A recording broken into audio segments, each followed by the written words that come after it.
नमस्ते friends, Vedika here from Aryans plus. आज हम आपके साथ एक बहुत ही इंपॉर्टेंट टॉपिक पे बात करने वाले हैं। क्या आपको इस मार्केट में एसआईपी कंटिन्यू करनी चाहिए या नहीं। मैं जानती हूँ कि आप में से बहुत लोग रेगुलर एसआईपी करते होंगे और आजकल सोशल मीडिया पे, न्यूज चैनल्स पे हर जगह एक्सपर्ट्स का ओपिनियन सुनते होंगे। कोई कह रहा है कंटिन्यू करो, कोई कह रहा है बंद कर दो। कंफ्यूजन तो होना ही है ना। ये डिस्कशन एक्चुअली 3 इंपॉर्टेंट फैक्ट से शुरू हुई है। पहला फैक्ट, अगर आप लास्ट 1 ईयर से एसआईपी कर रहे हैं तो मोस्ट लाइकली आपने अपने पैसे लूज करे होंगे। मैंने खुद अपने पोर्टफोलियो में देखा है और डेटा यही कहता है। दूसरा फैक्ट, हमारे इंडस्ट्री के कुछ एक्सपर्ट्स जैसे एस नरेन कह रहे हैं, अगर आपके पास 20 साल का व्यू पॉइंट नहीं है एसआईपी के लिए और आप 20 साल तक एसआईपी नहीं कर सकते तो एसआईपी से दूर रहना बेहतर है। उनका कहना यह है कि ये शायद एक बैड मार्केट साइकिल हो सकता है और शॉर्ट टर्म इन्वेस्टर्स के लिए रिस्की हो सकता है। आज हम डेटा के थ्रू आपको कुछ प्रैक्टिकल रियलिटी समझाएंगे। हम कुछ रिकमेंडेशन नहीं दे रहे हैं, सिर्फ फैक्ट्स प्रेजेंट कर रहे हैं ताकि आप डिसाइड कर पाएं, क्योंकि अल्टीमेटली आपके पैसे हैं, डिसीजन आपका होना चाहिए। हम बस आपको इन्फॉर्मेशन प्रोवाइड करेंगे जो हमने मार्केट डेटा से एनालाइज किया है। सबसे पहले मैं आपको एसआईपी की पावर दिखाना चाहती हूँ। क्या एसआईपी पावरफुल होता है? हाँ, डेटा यही कहता है। मार्केट में फ्लक्चुएशंस होने के बावजूद डिसिप्लिन्ड इन्वेस्टमेंट अप्रोच रिजल्ट्स ला सकता है। हमने हमारी रिसर्च में देखा कि 2002 से 2022 तक यानी 10 साल में 10,000 रुपए की एसआईपी मंथली हुई है। उसने 12.3% CAGR रिटर्न दिया। इस कैलकुलेशन के हिसाब से 24 लाख का इन्वेस्टमेंट 95 लाख बन गया। ये ऑलमोस्ट 4 टाइम्स रिटर्न है जो इन्फ्लेशन से काफी ज्यादा है। ये डेटा है, हमारे ओपिनियंस नहीं। लेकिन एक फैक्ट ये भी है कि किसी भी अच्छे एसेट में लॉन्ग टर्म इन्वेस्टिंग पावरफुल होता है, चाहे वो प्रॉपर्टी हो, लैंड हो या म्यूचुअल फंड्स हो। अगर आप किसी अच्छे एसेट में 40-50 इयर्स तक इन्वेस्ट करते हैं तो वैल्यू तो बढ़ेगी ही ना। ये इन्वेस्टिंग का बेसिक प्रिंसिपल है। डाइवर्सिफाइड मैनर में इन्वेस्ट करना इंपॉर्टेंट है, लेकिन ये हमारा सजेशन नहीं है। ये फाइनेंस का एस्टैब्लिश्ड प्रिंसिपल है। कुछ लोग डिबेट करते हैं कि रियल एस्टेट बेटर है या म्यूचुअल फंड। हम बस ये कहना चाहते हैं कि डेटा ये कहता है कि दोनों में लॉन्ग टर्म ग्रोथ पोटेंशियल है। अगर आपने 2002 में किसी अच्छी जगह पर प्रॉपर्टी ली होती तो वो भी आज 4 to 5 टाइम्स हो सकती थी। इसी तरह अगर आपने किसी अच्छे स्टॉक्स में या म्यूचुअल फंड में इन्वेस्ट किया होता तो वो भी ग्रो होते। एसेट एलोकेशन की स्ट्रैटेजी डिफरेंट हो सकती है, लेकिन डेटा ये कहता है कि कंसिस्टेंसी और लॉन्ग टर्म अप्रोच इंपॉर्टेंट है। अब हम आपके साथ मिस्टर एस नरेन का एक स्टेटमेंट शेयर करते हैं। उन्होंने कहा कि 2023 के बाद शुरू किए गए एसआईपी का आउटलुक बहुत अच्छा नहीं है जब तक कि वो 20 साल की एसआईपी ना हो। उनका पर्सपेक्टिव ये है कि करंट मार्केट वैल्यूएशन थोड़ी हाई है और शॉर्ट टर्म में वॉलेटिलिटी एक्सपेक्टेड है। दूसरा स्टेटमेंट उन्होंने ये दिया कि स्मॉल कैप्स और मिड कैप्स से लॉक स्टॉक एंड बैरल निकलना क्लियर है। उन्होंने ये हिंट दिया कि स्मॉल और मिड कैप सेक्टर में करंटली ओवर वैल्यूएशन हो सकती है और फ्यूचर में करेक्शन आ सकती है। ये उनकी प्रोफेशनल ओपिनियन है based on the market analysis models. दूसरी तरफ राधिका गुप्ता की अप्रोच ज्यादा कॉशियस रही है। उन्होंने स्पेसिफिकली कहा कि 10 साल के टाइम फ्रेम में इन्वेस्टर्स यूजुअली लूज नहीं करते हैं। उन्होंने ये नहीं कहा कि रिटर्न्स गारंटीड है, बल्कि उन्होंने ये कहा कि लॉस होने की प्रोबेबिलिटी कम है। ये सटल डिफरेंस इंपॉर्टेंट है समझाने के लिए। वो लीगल लैंग्वेज में बात कर रही है जब प्रोमिसेस से बचते हैं। ये दोनों ही इंडस्ट्री एक्सपर्ट्स हैं और दोनों ही अपने एनालिटिकल मॉडल्स हैं। हम इन ओपिनियंस को सिर्फ फैक्ट्स के तौर पर प्रेजेंट कर रहे हैं क्योंकि आप में से बहुत से लोग इन्हें सुनते होंगे, फॉलो करते होंगे और फिर कंफ्यूज रह जाते होंगे। Nifty 50 analysis. अब हम डेटा ड्रिवन एनालिसिस करते हैं। सबसे पहले हम निफ्टी 50 को देखेंगे जो इंडिया के टॉप 50 स्टॉक्स का कलेक्शन है। हमने स्टडी किया कि 2020 से मतलब कोविड के फॉल के पहले से अब तक निफ्टी 50 ने कितना रिटर्न्स दिया। चार्ट के अकॉर्डिंग 2020 से मार्केट ने अप्रोक्सीमेटली 83% रिटर्न्स दिए हैं, यानी कि 5 साल में 83% CAGR के हिसाब से ये 14 to 15% है। अब निफ्टी 50 का स्टैंडर्ड CAGR पिछले 20 सालों में 12 to 12.3% रहा है, तो अब ये बहुत ज्यादा ओवर वैल्यूड है प्री कोविड एरा से। डेटा कहता है नहीं, 5 ईयर बेसिस पर मार्केट क्लियरली फेयर लग रहा है।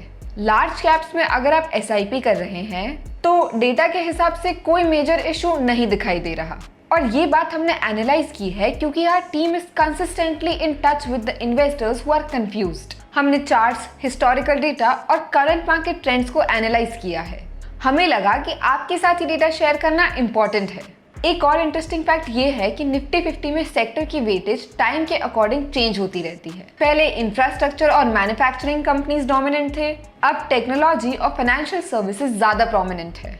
ये मार्केट इवोल्यूशन का नेचुरल पार्ट है और इन्वेस्टर्स को ये अंडरस्टैंड करना बहुत इंपॉर्टेंट है। Mid and small cap analysis. अब हम मिड कैप और स्मॉल कैप्स को देखते हैं। कोविड के टाइम से इन मार्केट्स ने अप्रोक्सीमेटली 170 to 175% ग्रोथ दिखाई है। मिड एंड स्मॉल कैप्स का एक्सपेक्टेड CAGR यूजुअली 18 to 20% का रहा है, लेकिन कोविड से अब तक यानी पिछले 5 सालों में ये CAGR 30 to 33% हो गया है। इस कैटेगरी में गिरने के चांसेस ज्यादा है।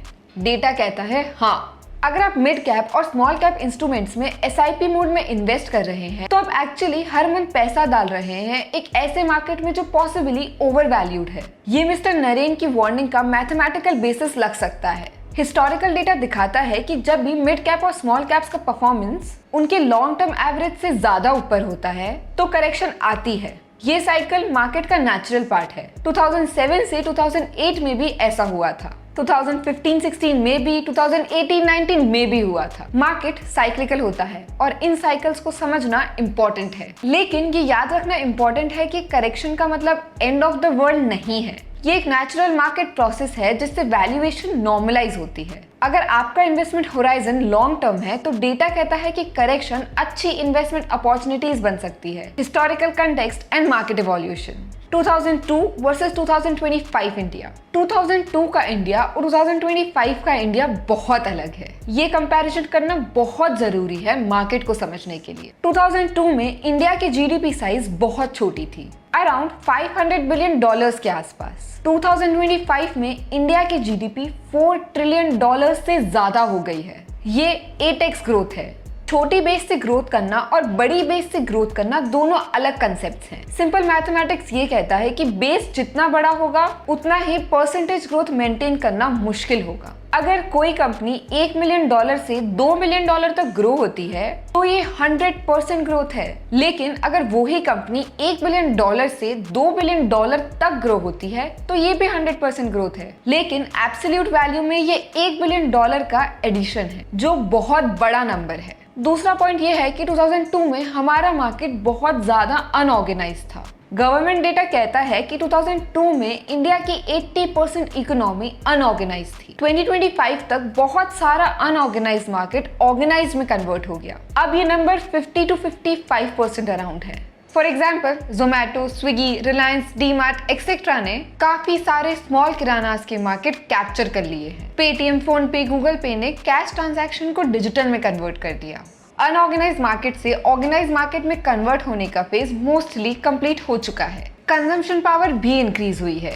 2002 में इंडिया में मिडिल क्लास का साइज 30-40 मिलियन था, अब 400 मिलियन से ज्यादा है। ये 10x ग्रोथ है, लेकिन फ्यूचर में इसी रेट से ग्रोथ कंटिन्यू होगी ये गारंटी नहीं है। हम कोई प्रेडिक्शन नहीं कर रहे हैं कि मार्केट डबल होगा या नहीं, बट ये फैक्ट्स है कि 2002 में कम लोग SIP करते थे और 2025 में बहुत लोग SIP कर रहे हैं। ये एक स्टैब्लिश्ड टूल बन चुका है। SIP participation demographics. 2002 में SIP पार्टिसिपेंट्स की संख्या 1 से 2 मिलियन थी। 2025 में ये संख्या 75 मिलियन से ज्यादा हो गई है। इतने सारे लोग मंथली बेसिस पर मार्केट में पैसा डाल रहे हैं, जिससे मार्केट डायनेमिक्स चेंज हो गए हैं।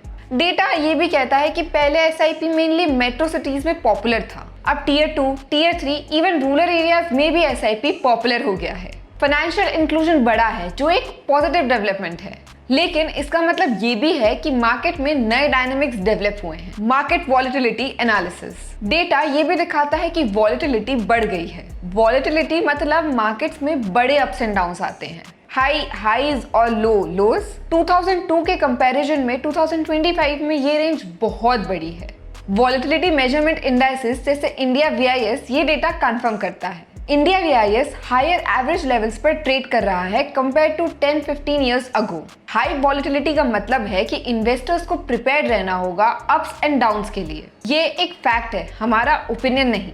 वॉलेटिलिटी हाई होने पर इमोशनल डिसीजन लेने का रिस्क भी बढ़ जाता है, जो लॉन्ग टर्म इन्वेस्टमेंट स्ट्रैटेजी के लिए हार्मफुल हो सकता है। इंटरनेशनल कंटेक्स्ट समझने के लिए FTSE का एग्जाम्पल देख सकते हैं, जो लंदन स्टॉक एक्सचेंज का इंडेक्स है। 1980 से 2000 तक मार्केट हमेशा अप गया, लेकिन उसके बाद 20 साल में ऑलमोस्ट रिटर्न जीरो रहे। यूके इकोनॉमी के स्ट्रक्चरल इश्यूज थे, गवर्नमेंट सपोर्ट नहीं था और मार्केट में टेक्टोनिक शिफ्ट हो रहे थे। जापान का निकी इंडेक्स भी एक इंटरेस्टिंग केस स्टडी है। 1989 में पीक पे पहुंचने के बाद उसे 30 साल से ज्यादा लग गए प्री 1989 लेवल पर आने के लिए। ये लॉस्ट डेकेड्स के नाम से जाना जाता है। क्या इंडिया भी उसी सिचुएशन में है? डेटा कहता है नहीं। इंडिया का economic growth trajectory, demographic dividend और गवर्नमेंट पॉलिसीज अभी पॉजिटिव डायरेक्शन में है। लेकिन क्या फ्यूचर में कभी ऐसी सिचुएशन आ सकती है? डेटा के बेसिस पर कोई भी कंट्री ऐसी सिचुएशन में आ सकती है अगर फंडामेंटल इकोनॉमिक इश्यूज डेवलप हो जाते हैं तो। Practical consideration for investors, market timing versus regular investment. SIP का कंसेप्ट रेगुलर इन्वेस्टिंग पर बेस्ड है, ना कि मार्केट टाइमिंग्स पर। लेकिन डेटा ये कहता है कि एंट्री पॉइंट्स मैटर करते हैं, स्पेशली तब जब मार्केट वैल्यूएशंस एक्सट्रीम लेवल्स पर होती है। हिस्टोरिकल डेटा से पता चलता है कि एक्सट्रीमली हाई वैल्यूएशन पर एंटर करने वाले इन्वेस्टर्स को रिटर्न्स मिलने में ज्यादा टाइम लगता है। मार्केट टाइमिंग परफेक्टली करना ऑलमोस्ट इम्पॉसिबल है, ये फैक्ट है। लेकिन वैल्यूएशन को इग्नोर करना भी सेंसिबल नहीं है।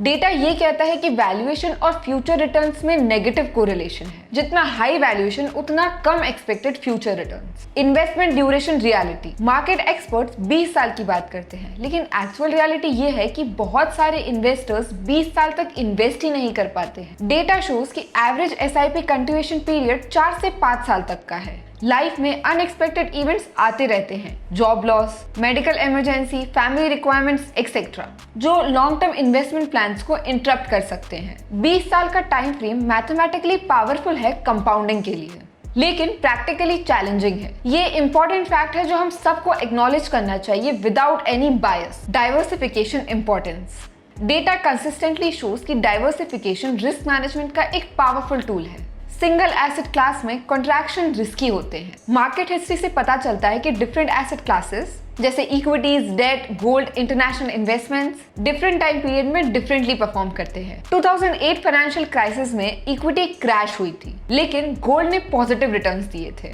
कोविड क्रैश में टेक्नोलॉजी स्टॉक्स ने आउट परफॉर्म किया, जबकि ट्रेडिशनल सेक्टर्स स्ट्रगल कर रहे थे। ये डेटा पॉइंट्स है, हमारे पर्सनल व्यूज नहीं है। कंक्लूजन, हम फिर से एम्फेसाइज करना चाहते हैं कि हमने सिर्फ डेटा और कुछ फैक्ट्स प्रेजेंट किए हैं। हमारे पास दो डिफरेंट व्यू पॉइंट्स हैं, एक कॉशियस और एक मोर ऑप्टिमिस्टिक। हमने सिर्फ डिफरेंट मार्केट्स के परफॉर्मेंस के फैक्ट्स आपके सामने रखे हैं, large caps, small caps, mid caps. Current market दिखाता है कि वैल्यूएशन हिस्टोरिकली एवरेज से ऊपर है, लेकिन not at extreme level like 2000.com bubble या 2008 pre financial crisis. Economic indicators mix signals दे रहे हैं। जीडीपी ग्रोथ पॉजिटिव है, लेकिन इन्फ्लेशन और इंटरेस्ट रेट्स भी हाई हैं। ये समझना भी इम्पोर्टेंट है कि मार्केट्स कभी कभी डाउन भी जाते हैं। Economic policies, taxation policies weak होंगी तो हम एफटीएससी जैसे एग्जाम्पल में फंस सकते हैं। लेकिन हिस्ट्री ये भी सिखाती है कि पेशेंट इन्वेस्टर्स जो डिसिप्लिन रहते हैं वो जनरली अच्छे रिटर्न्स पाते हैं। हर इन्वेस्टर की सिचुएशन यूनिक होती है। Risk tolerance, financial goal, time horizon, income stability सब डिफरेंट होते हैं। हम आपको कोई एडवाइस नहीं दे रहे हैं कि आपको क्या करना चाहिए, ये आपका खुद का पर्सनल डिसीजन होना चाहिए। हमने आपको सिर्फ फैक्ट्स दिए हैं, डिसीजन आपके हैं। Time in the market versus timing the market debate continue रहेगी, लेकिन डेटा कंसिस्टेंटली कहता है कि लॉन्ग टर्म में पेशेंट और डिसिप्लिन इन्वेस्टर्स रिवॉर्ड पाते हैं। मैं ये भी रिमाइंड कराना चाहती हूँ कि पास्ट परफॉर्मेंस फ्यूचर रिटर्न्स की गारंटी नहीं है। ये फाइनेंस का बेसिक प्रिंसिपल है, हमारा ओपिनियन नहीं। मार्केट मूवमेंट्स को प्रिडिक्ट करना किसी के लिए भी पॉसिबल नहीं है, चाहे कितना भी एक्सपीरियंस्ड एनालिस्ट क्यों ना हो। अगर आपको ये वीडियो इन्फॉर्मेटिव लगी तो please hit the like button and Arihant plus channel को सब्सक्राइब करें। और हाँ, कमेंट्स में जरूर बताइए कि आप एसआईपी के बारे में क्या सोचते हैं। क्या आप कंटिन्यू कर रहे हैं या पॉज कर रहे हैं? हम जल्दी ही फिर से एक इन्फॉर्मेटिव वीडियो के साथ वापस आएंगे। तब तक के लिए thank you for watching and happy investing.